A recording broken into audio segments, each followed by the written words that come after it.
Hello and welcome to RISE IAS Deep Analysis session.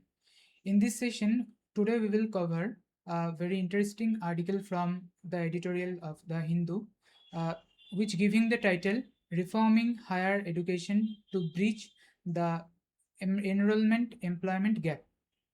So what the article says, before that we will see how the specific article will help us in the UPSC Mains preparation.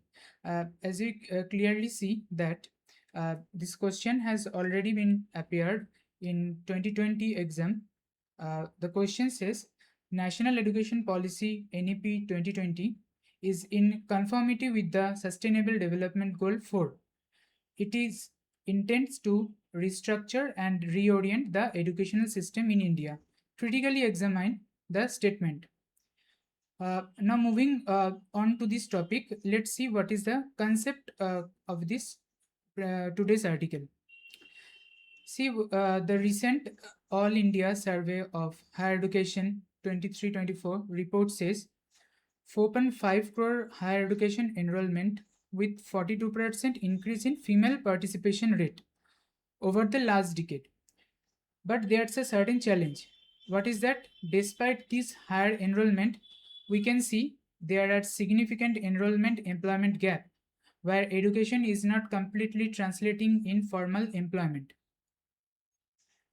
Now, what the introduction says that higher education has improved social inclusion and gender parity through the delivery of fundamental and higher educations across the sections of the society. However, horizontal segregation in science, tech, and engineering and mathematics, that is a STEM model, there are severe faculty shortage, skill to market mismatch, and limit in workforce participation. Now we have been following certain trends. What does that say? That gross enrollment ratio GER, which has increased to 30 in 2023, with female GER 31.2 higher than the male GER percentages. Amongst that, scheduled castes and scheduled tribes, we have found female enrollment has increased 51.4% among SCs and increased in 75.7% in STs since 2014-2015. Now in STEM report we have found women students consist 44% of STEM students, majority are from general science background and only 31 from engineering and technological backgrounds. Among other facets, we have found faculty representations. Student gender ratio is nearly 50:50. Only 82% female teachers for every 11 male teachers. Now, what is the significance of these reports? We have seen democratic transition of education. What does that mean? That higher education has become more and more accessible to the students with 2.24 crore of women enrollment. Again, empowerment of marginalized groups, that is SC/ST female enrollment has promotes the generational mobility. Global STEM advantage shows 44% female participation in STEM, which strengthens India's scientific workforce. Delayed demographic changes, longer education delay with marriage and improved maternal health gives a choice towards better living.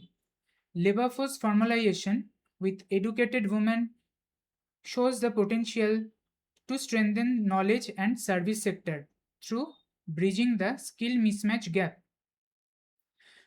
But unfortunately, we have also seen some challenges like horizontal segregation and digital exclusion among the women students.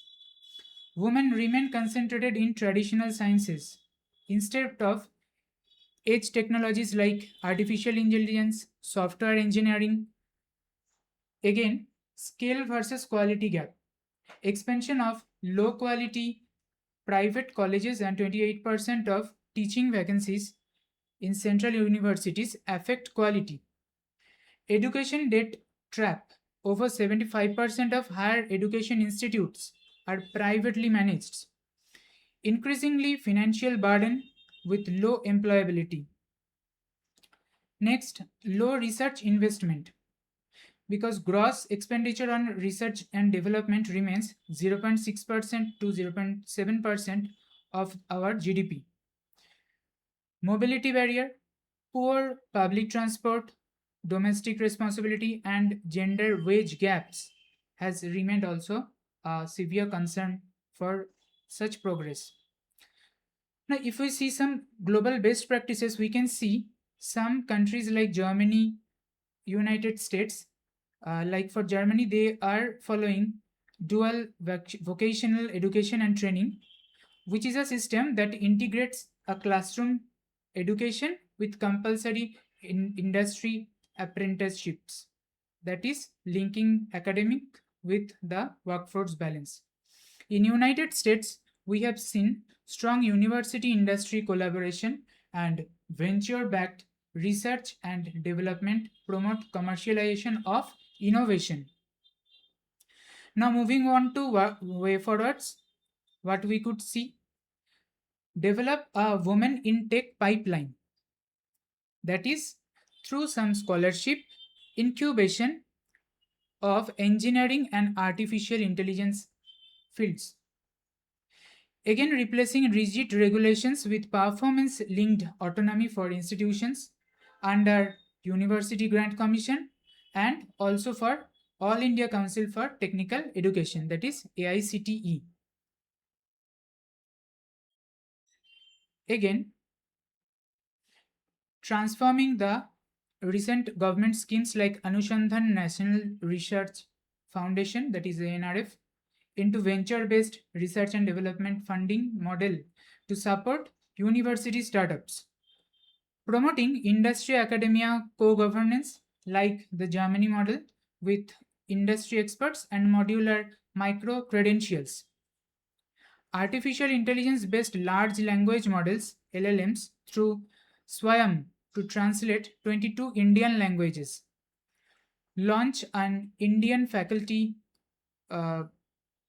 exchange program to address faculty shortage and enabling corporate expert to teach.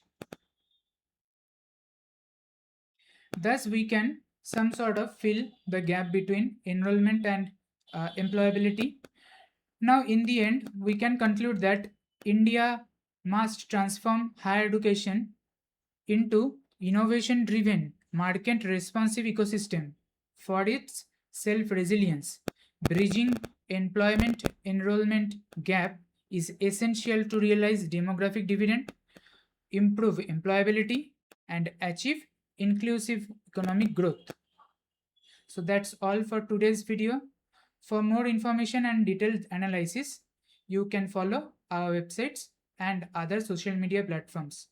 Thank you for joining. Next time upload channel पे इसको भी upload कर सकते हैं। ये लीजिए पानी पीजिए।